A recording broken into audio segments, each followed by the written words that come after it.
Ya sangat shock lah istri lah. Saya juga shock karena nggak pernah mendapatkan hal seperti ini.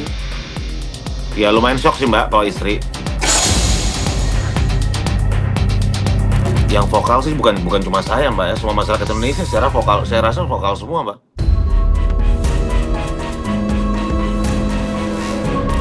Jadi ada tidak amanan sebagai warga negara dalam kehidupan.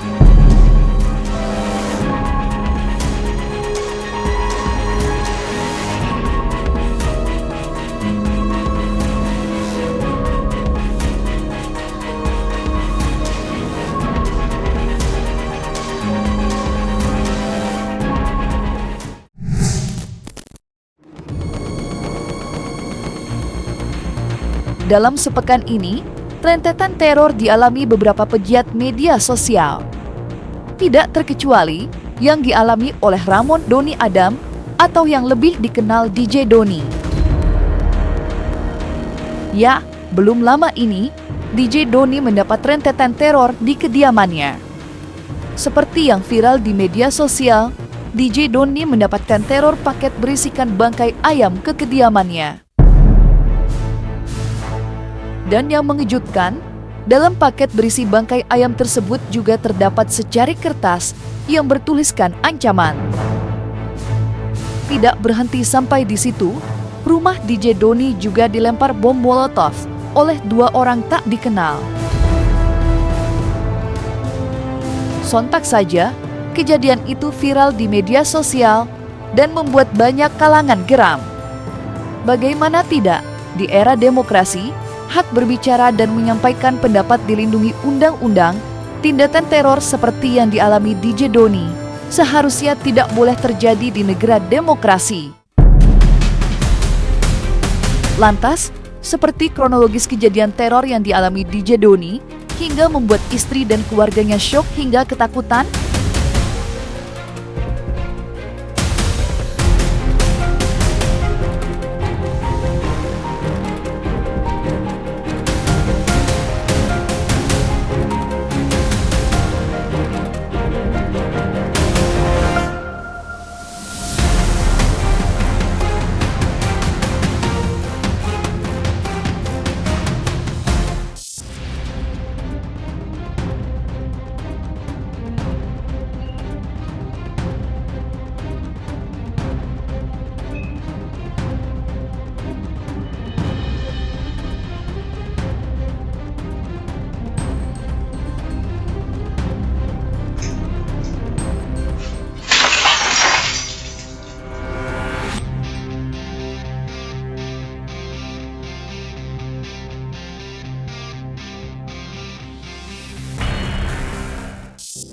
Buat yang ngirim bangkai ayam ke rumah gua, lo itu pengecut dan ya, cara main lo itu masih amatir ya.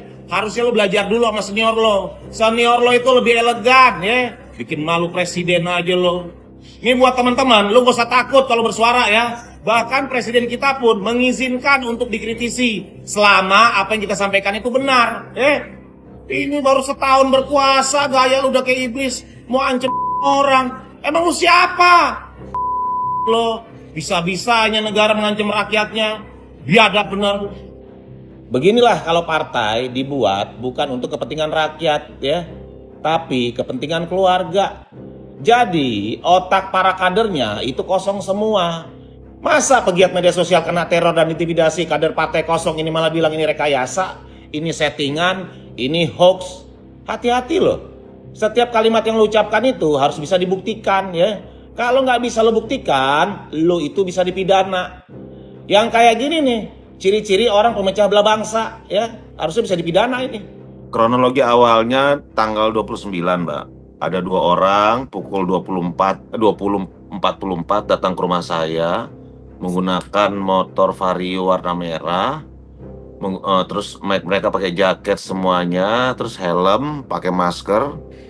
Terus salah satu yang naik motor itu turun lalu melempar paket ke rumah saya. Kebetulan rumah saya lagi nggak ada orang. Pukul 9 itu, pukul 21 malam itu istri saya pulang, dilihat ada paket.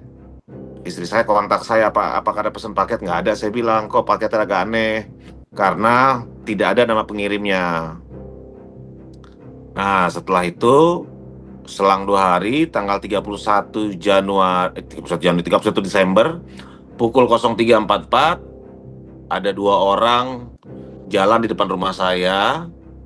Yang satu menggunakan jaket warna hijau, jaket hujan, satu lagi jaket warna hitam. Kedua pria tersebut menggunakan topi. Tepat pukul 03.12 itu, 03.12 subuh itu, yang menggunakan jaket hijau melempar bom molotov ke rumah saya. Terus kalau yang pertama itu, yang isi dari paket itu ada ayam, bangkai ayam dengan kepala terpotong. Kemudian ada 3 lembar tulisan kertas, 3 lembar kertas bertuliskan ancaman. 2 lembar itu tulisan, yang 1 lembar lagi ada foto wajah saya, leher saya di spidol. Ancamannya kurang lebih, kalau masih bersuara di media sosial, nasib kamu akan seperti ayam ini. Ya, sangat shock lah istri lah. Istri shock kan, istri dan ART saya juga shock karena nggak pernah mendapatkan hal seperti ini. Ya lumayan shock sih Mbak kalau istri. Saya pikir masih ancaman biasa gitu ya. Saya pikir belum apa ya. Menurut saya masih ya udahlah biasalah, ancaman kayak gitu kan sering juga saya dapatkan di DM. Nggak pernah saya anggap serius. Tapi begitu mulai ada pelemparan bom molotov, menurut saya ini sangat berbahaya. Selain berbahaya buat saya dan keluarga saya, juga masyarakat sekitar. Yang vokal sih bukan cuma saya Mbak ya, semua masyarakat Indonesia secara vokal, saya rasa vokal semua Mbak. Sebenarnya apa yang dikhawatirkan sih sebenarnya dari kita orang ini kan, kita hanya menyampaikan fakta sesuai data Mbak.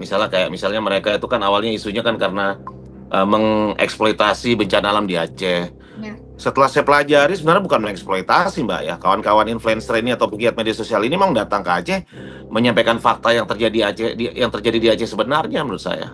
Dibilang meredam atau apa ya? Atau berhenti bersuara di media sosial enggak juga sih Mbak ya. Cuma saya lagi pelajari KUHP dan KUHP baru nih Mbak.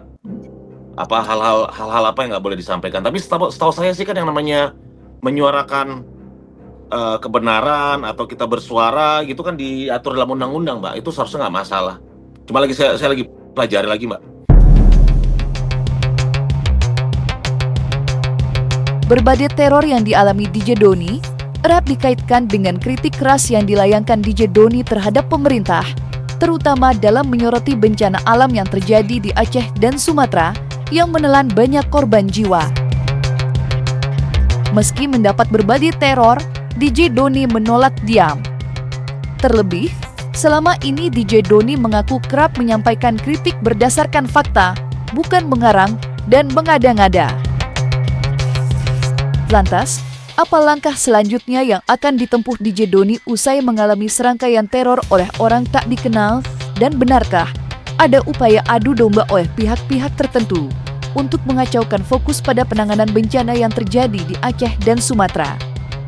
Dan apa yang membuat DJ Doni marah pada juru bicara Partai Solidaritas Indonesia? Kan saya baru mengetahui ada bom molotov itu pukul 6.45. Oke, ketika pagi. Ya. Nah, jam 6.45 pagi. Setelah istri saya bangunin saya. Terus saya cek, oh ini bom molotov rupanya. Saya lihat CCTV, rupanya benar ada orang melempar. Kemudian jam 11 saya berangkat ke Polda, jam 10 saya berangkat ke Polda, jam 11 sampai Polda, itu saya diperiksa selama 2 jam, memberikan kesaksian, membuat laporan, jam 1 selesai, baru pukul 2 saya pulang ke rumah, pukul 14 itu saya pulang ke rumah, pukul 1 pulang ke rumah, pukul 14 orang Polda sampai Mbak. Yang pasti penyalahgunaan bahan peledak Mbak, itu salah satunya. Ancaman juga ada, saya lupa pasal berapa Mbak. Itu biar teman-teman polisi yang menjawab Mbak ya. Bukan kapasitas saya Mbak. Yang saya harapkan pelaku segera ditangkap ya Mbak ya, agar kasus ini tidak berlarut-larut, sehingga juga publik tidak liar pikirannya, nuduh si A, nuduh si B, nuduh si C.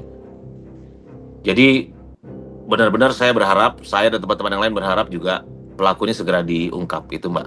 Intinya gini sih Mbak ya, intinya begini. Intinya yang mau saya sampaikan adalah, jika ada orang yang mengatakan kalau teror ini rekayasa, ini harus dibuktikan Mbak, gitu loh. Karena nggak bisa dibilang rekayasa. Saya sendiri sudah melaporkan ke polisi loh Mbak. gitu loh. Jadi kalau ada yang mengatakan ini rekayasa, ini dibuat-buat, ini hoax segala macam, mereka harus membuktikan. Kalau memang mereka punya data, silakan mereka laporkan ke pihak yang berwajib gitu loh. Jangan mereka cuma cuap-cuap di media sosial, itu menurut saya. Hati-hati loh dalam mengatakan hal tersebut, Mbak. Kalau tidak bisa dibuktikan itu bisa dipidana loh, hati-hati menurut saya. Apalagi dengan kondisi seperti ini loh, Mbak. Mereka sama aja tidak punya empati terhadap teman-teman pegiat media sosial yang lain yang diintimidasi, Mbak.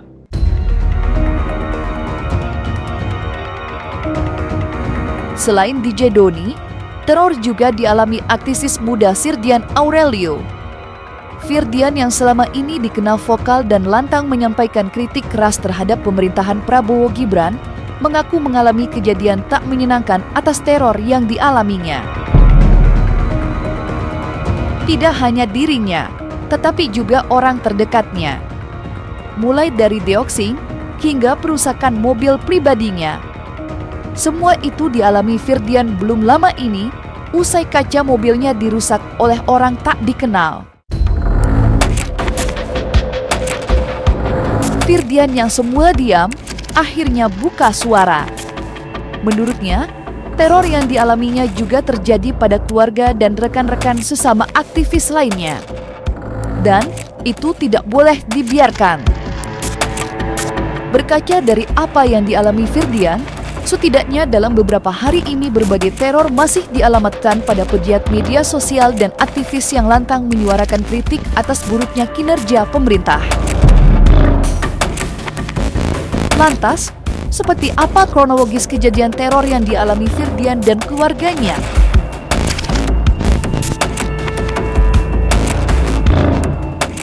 Halo masyarakat Indonesia, gue pengen membenarkan bahwa ada tindakan teror secara luring yang terjadi kepada gue. Tepatnya Senin minggu lalu, dini hari di Jakarta Barat, mobil gue kaca dipecahkan oleh sekelompok orang tidak dikenal. 3 motor, 1 mobil. Bahkan kediaman gue di Jakarta didatangi oleh 2 orang tidak dikenal, bertanya kepada satpam, adakah keberadaan Firdian? Tapi kenapa selama ini gue milih diam? Karena gue gak pengen masalah yang menimpa gue secara personal ini jadi mendistract fokus dan misi kemanusiaan kita untuk pemulihan Aceh dan Sumatera. Titipan donasi masyarakat kepada gue masih harus didistribusikan untuk Aceh. Tapi melihat serangkaian teror yang terjadi kepada sahabat-sahabat gue, konten kreator aktivis yang lain, ini perlu dibicarakan bahwa siapapun yang melakukan teror ini adalah pengecut. Mereka tidak senang melihat pemerintah, swasta, relawan, LSM, masyarakat kompak untuk pemulihan Aceh dan Sumatera. Mereka tidak senang melihat masyarakat Aceh mendapatkan bantuan yang memang seharusnya. Mereka nggak senang kita fokus pada misi-misi kemanusiaan, kita fokus pada misi-misi pemulihan. Mereka nggak senang dan ini merupakan tindakan pengecut. Dan inilah yang pantas disebut sebagai tindakan pemecah belah. Bukan masyarakat yang turun ke bawah, kemudian mengungkap kebenaran bahwa memang ada kekurangan listrik, bantuan, jembatan. Tindakan pemecah belah ini, teror-teror pengecut seperti ini, karena membuat kita ke-distract. Padahal ada 1.000 lebih korban jiwa di Sumatera, masih jutaan yang mengungsi dan butuh bantuan. Oleh karenanya, negara harus hadir, memberikan perlindungan hukum dan rasa aman kepada warga sipil yang bersuara maupun memberikan bantuan. Toh visi kita sama, pemulihan untuk Aceh dan Sumatera. Di terornya, pertama itu adalah adanya serangan digital pada keluarga ya, dimana adik aku handphonenya, WhatsApp-nya diretas dan hackernya mengirim video-video pornografi ke grup-grup dia di WhatsApp. Ada upaya doxing dan pembunuhan karakter dengan banyak akun buzzer ya, yang menyerang, memframing, memfitnah dengan bilang bahwa saya punya investasi sawit, yang mana itu tidak pernah benar, tidak pernah ada. Ketiga, nomor ibu saya, kakak saya, adik saya, dan sahabat saya yang datang ke Aceh juga bersama saya di WhatsApp oleh nomor yang tidak dikenal. Mungkin maksudnya adalah nomor kalian dan orang-orang terdekat Firdian pun bisa, oh gue cari, mungkin gitu maksudnya. Lalu ada upaya penguntitan ya, jadi kediaman saya di Jakarta didatangi satpamnya oleh orang tidak dikenal mengaku sebagai kepolisian, tapi udah kita cross check itu palsu. Bukan kepolisian, itu orang tidak dikenal yang mengatakan dan nunjukin foto gitu. Adakah Firdian di sini? terakhir ada teror secara langsung di mana ketika saya di Jakarta Barat sedang parkir, kaca mobil saya dipecahkan di depan bagian kanan, bagian supir ya. Dan ada upaya untuk masuk mobil saya mengambil barang dan tas karena tukang parkir yang melihat bilang bahwa sebelum ketahuan dia tuh udah ada upaya pengen buka pintu mobilnya, cuman nggak berhasil. Itu jadi ada tidak amanan sebagai warga negara dalam berkehidupan karena mungkin mencoba untuk mengungkap kebenaran yang ada di Aceh dan distribusi kemanusiaan. Basically sebenarnya ngebantuin presiden ngasih fakta aja. Kalau kekhawatiran tentu jatuhnya jaga-jaga ya. Makanya kita menambah perangkat CCTV di rumah, terus fire extinguisher, pemadam api lah ya. Sampai harus melapor ke RT dan tetangga untuk bercerita bahwa ada potensi orang tidak dikenal mengganggu keamanan dan ketertiban lingkungan rumah. Ya intinya perilaku teror ini cukup pengecut dan karena menyentuhnya bukan cuma saya tapi orang terdekat saya.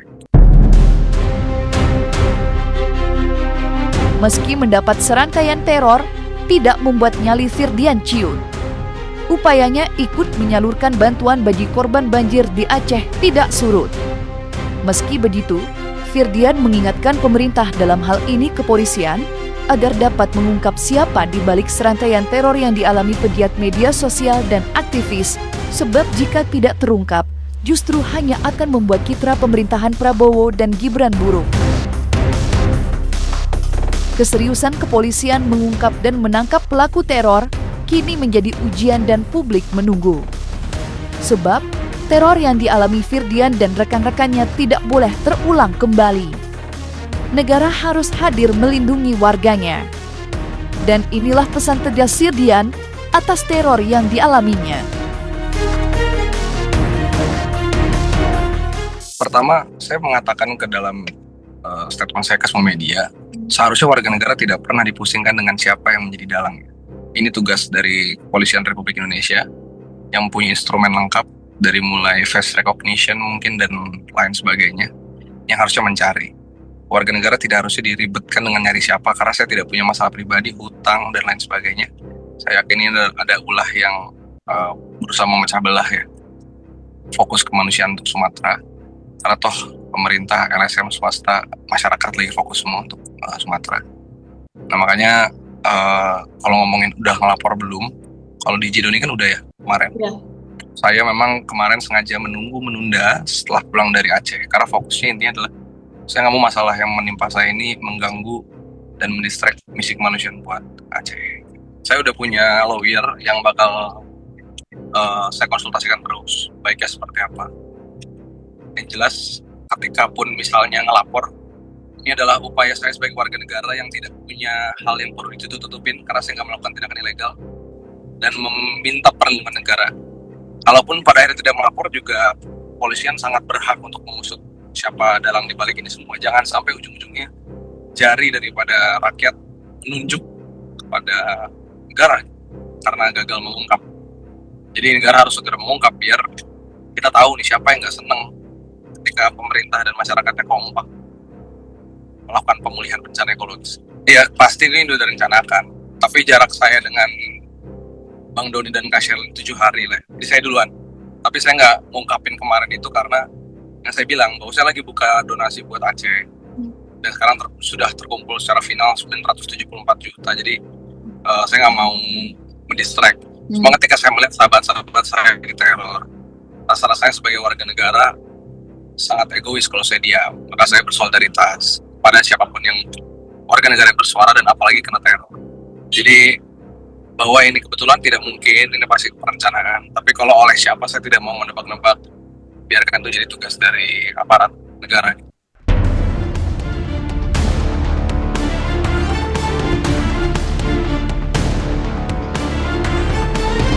Nah, selesai sudah, Cumi Lovers. Jangan lupa untuk like, subscribe, dan juga share channel YouTube Cumi Cumi.